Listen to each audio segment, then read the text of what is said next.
ఇచ్చేస్తుంది. ఇది ఎర్రని అమ్మా నాకు పచ్చని జ్యూస్ కావాలి అంటాడు. పచ్చని కప్పులో పోస్తుంది, ఇస్తుంది. వాడికి తృప్తి అయింది. జ్యూస్ ఏమో ఒక్కటే.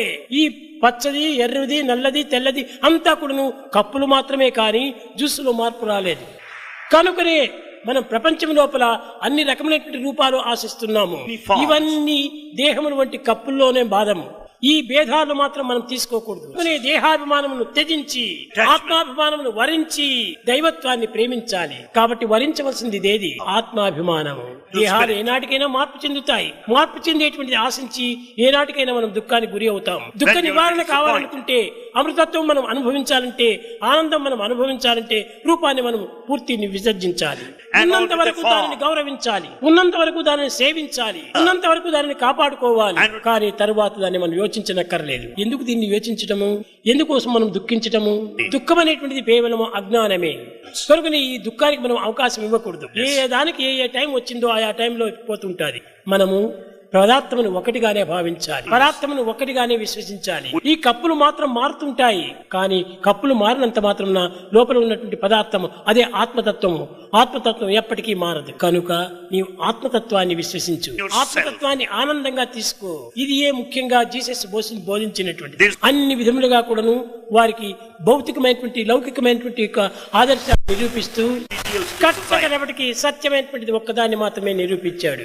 మాథ్యూ అని ఒక ఇన్కమ్ ట్యాక్స్ కమిషనర్ గా ఉండేవాడు. ఈ ఫిషర్ మ్యాన్ దగ్గర అంతా వచ్చి దిన్నము ఇన్కమ్ ట్యాక్స్ కోసం వాడి దగ్గర రాసుకునేటువంటి వాడు. ఈ ఫిషర్ మ్యాన్ కంతా కూడాను జీసస్ బోధ చేస్తుండేవాడు నిత్యము. అవన్నీ రాసుకున్నాడు ఈ మాథ్యూ.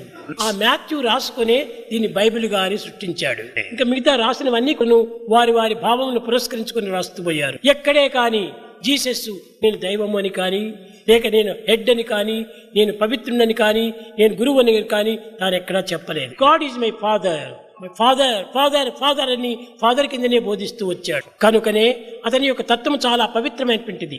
ఏకత్వాన్ని అనుభవించడానికి తగినటువంటి మార్గములే బోధిస్తూ వచ్చాడు. అతని భిన్నత్వానికి ఏమాత్రం అవకాశం ఇవ్వలేదు. కానీ ఎక్కడ పోయినప్పటికీ నేను దివ్యత్వమే దివ్యత్వమే అన్నాడు. ఆ జీసస్ కూడాను మొట్టమొదటి నుంచి కూడాను తానే దైవం అని చెప్పలేదు. ఫాదర్ ఫాదర్ ఫాదర్ ఫాదర్ అంటూ వచ్చాడు. విరుద్ధమైనటువంటి వారంతా కూడా అతని పైన వచ్చినప్పుడు అందరినీ శాంతపరిచాడు. నీకు నాకు అందరికి కూడాను ఒకే దైవమే, మీకు నాకు అందరికీ ఒకే తండ్రియే. ఈ తండ్రి బిడ్డలమే మనం అందరూ కూడాను. కనుకనే చిల్డ్రన్ ఆఫ్ గాడ్ అని ఆయన కూడా బోధించుకుంటూ వచ్చాడు. కట్టకనప్పటికీ ఈ విరోధం అధికం కావటం చేత హెడ్ ప్రీస్ట్ ని పోయి పట్టారు. ఆయనకు కూడా చాలా ఇది దోషం అని తెలుసును, కానీ జీసస్ చాలా సత్యమే చెప్తున్నాడని తెలుసును. కానీ వారి స్థానాన్ని వాళ్ళు కాపాడుకునే నిమిత్తమై అతనికి ఈ విధమైనటువంటి శిక్ష వేశాడు. సిలెక్ట్ కుట్టాలి అని చెప్పి అన్నాడే. కానీ అతని గవర్నరు చాలా బాధపడ్డాడు. చీచి, నేను ఇంతటి పాపానికి గురి అయ్యానా? రెండవ దినం జీసస్ లేచినప్పుడు చాలా గొప్పవాడి తనని తాను కీర్తిని ప్రచారం చేస్తూ వచ్చాడు. రోమన్ క్యాథలిక్స్ అంతా కూడా మొట్టమొదట ఇతన్ని దేవుడు అని చెప్పలేదు, ఇతను శిష్యుడు అని చెప్పలేదు, ఇతను దేవుని దాసుడు అని చెప్పలేదు. కానీ వారు మరొక పేరు పెడుతూ వచ్చారు. పర్సోనా అని పిలుస్తూ వచ్చారు. రోమన్ క్యాథలిక్స్ అంతా కూడా పర్సోనా పర్సోనా పర్సోనా పర్సోనా అనగా పవిత్రము అని. ఆ పవిత్రమునకు పర్సోనాకు ఇంగ్లీష్ వారంతా పర్సన్ అని పేరు పెట్టారు. కాబట్టి పర్సన్ అనేటువంటిది పర్సోనా నుంచి వచ్చినటువంటిది. అనగా ప్రతి మానవుడి ఎందుకును ఈ దివ్యత్వం ఉన్నది కనుక అందరినీ పర్సన్ పర్సన్ పర్సన్ అని పిలుస్తారు. కనుక నేను కూడా ప్రతి మానవుడు కూడాను దివ్యత్వ స్వరూపుడే. I and you are one. కనుక అందరు కూడా దైవ స్వరూపులే. కనుక ప్రతి ఒక్కరి ఎందుకు కూడా దివ్యమైన ఆత్మ ఉంటుండాలి. ఈ ఆత్మకే పర్సోనా అని పేరు పెట్టారు. కనుకనే ప్రతి మానవుని ఎందుకు దైవత్వం అనేటువంటిది ఉన్నది. దైవం లేనటువంటి మానవత్వమే కనిపించదు, దైవం లేనటువంటి ప్రాణతత్వమే కనిపించదు, దైవం లేనటువంటి జీవతత్వమే కనిపించదు. ప్రతి జీవి ఎందుకు దైవత్వం ఉంటుండాలి. సర్వత పాడిపాదం తత్సర్వతోచి శిరోముఖం సర్వత స్థుతిమల్లోకి సర్వమావృతిష్టతి అని ప్రతి ఆకారం నందు కూడాను దైవత్వం ఉంటుండాలి. ఈ విధంగా బైబిల్ కానీ ఖురాన్ కానీ ఈ విధంగా పట్టుకొని చూస్తుంటే ఎంతనో పవిత్రమైనటువంటి అర్థములు ఉంటున్నాయి. కానీ అర్థములు తెలియనటువంటి మూర్ఖులంతా కూడాను ఒక్కొక్క దానికి ఒక్కొక్క అర్థము పెంచుకొని తద్వారా విరుద్ధమైన మార్గంలో ప్రవేశిస్తున్నారు. అల్లా కానీ జీసస్ కానీ ఇంకొకరు కానీ ఎవరు కూడా ఏ చెడ్డది చెప్పలేదు. అల్లా ఇట్లు చెప్పాడు, జీసస్ ఇట్లు చెప్పాడు, రాముడు ఇట్లు చెప్పాడు, అవన్నీ మన భ్రాంతులే. అందరూ ఒక జనుల యొక్క ఉద్ధారం కోసమని పవిత్రమైనటువంటి మార్గమునే బోధించారు. అందరూ సుక్షేమంగా బ్రతకాలని బోధించారు. ఏ మహనీయులు చెప్పినా గాని ప్రీతికరమైనటువంటి వాక్కులే చెప్తూ వచ్చారు. అందరినీ ప్రేమించండి అన్నారు, ఎవరిని ద్వేషించమని చెప్పలేదు. ఈ క్రైస్తవతం అనేటువంటిది ఈ క్రిస్టియన్ వల్ల వచ్చినటువంటిది, జీసస్ వల్ల. ఈ జీసస్ కూడాను జెరూసలేములో పోయి కూర్చున్నాడు. ఈ తల్లి ఎక్కడ పోయినాడో అని ఏడుస్తుండాది. 4 సంవత్సరాల పిల్లవాడు. అక్కడ తిరునాళ్ళు జరుగుతుండాది. జెరూసలేం లోపల గొప్ప క్రౌడ్ అంతా చేరిపోయింది. కానీ ఈ పిల్లవాడు కనిపించలేదు. ఎక్కడ పోయినాడని వెతుకుతుంటే కట్టకడపడి సాయంకాలం వరకు వెతికింది. భార్యాభర్తలు ఇద్దరు కూడా బాధపడుతూ కూర్చున్నారు ఒక దగ్గర. ఈ పిల్లవాడు పరిగెత్తి వచ్చాడు. నాయనా నాయనా వస్తువా అని ఆనందపడింది పాపం తల్లి. ఎక్కడుంటివిరా ఇంతకాలం? దైవం దగ్గరే ఉంటే. దైవం దగ్గర ఉంటే ఎవరైనా ఏడుస్తారా? ఎందుకు నువ్వు ఏడుస్తున్నావమ్మా?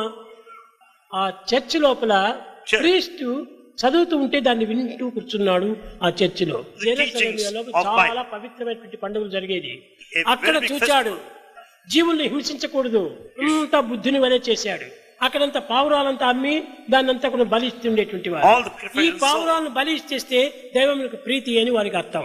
అప్పుడు జీసస్ ప్రాణములు తీవటమా భగవంతునికి ప్రీతి అని అక్కడ అమ్మేటువంటి అంగళ్ళలో అంతా పోయి చేరి చిన్నపిల్లవాడు పౌరవులంతా వదిలిపెట్టాడు. ఎవరిని కూడా చంపే అధికారం ఎవరికి లేదు. అందరి యందు ఉన్నటువంటి ఆత్మస్వరూపుడు ఒక్కడే. కనుకనే దైవత్వం పైన ఈ విధమైనటువంటి దుర్భావం పుట్టించి మనసును కూడాను ఏమాత్రం నొప్పించకూడదు. మనసును నొప్పించేస్తే ఇతని మనసును ఎవరిని ఎంత నొప్పించారో నీ మనసు అంత పదింతలుగా వస్తుంది. ఎవరిని ఏ విధంగా నీవు బాధించావో అంతకు పదింతలు నీవు బాధించేటువంటి వారు ఉంటారు. ఎవరిని కూడా మనం బాధించకూడదు. ఎవరిని చెడ్డ పలుకైనా కూడా పలకకూడదు. నీకు పలకడానికి ఇష్టం లేకపోతే నోరు మూసుకుని కూర్చో, అంతే కానీ చెడ్డ మాటలు మాత్రం చెప్పవద్దు. You cannot always oblige, but you can speak always obligingly. ఆ విధమైన మాటల చేత నీవు కాలాన్ని సార్థకం చేసుకోవాలి. ప్రేమ స్వరూపులారా, మీరందరూ కూడా ప్రేమ స్వరూపులే. ఆ ప్రేమనే దైవము. ప్రేమ లేని మానవుడు అటువంటి వాడైపోతాడు. కనుకనే అలలు కలిగినటువంటిది సముద్రము, కిరణములు కలిగినటువంటిదే సూర్యుడు. ప్రేమ కలిగినటువంటి వాడే మనిషి. ప్రేమనే లేకపోతే వాడు మనిషే కాదు. కనుకనే మన మానవత్వాన్ని రక్షించుకోవాలంటే ప్రేమను మనం పెంచుకోవాలి. ఈ ప్రేమ కంటే మించినటువంటిది మరొకటి దేవుడు లేడు. దైవమే ప్రేమ, ప్రేమనే దైవము. కనుకనే ఈ ప్రేమను మనం పెంచుకొని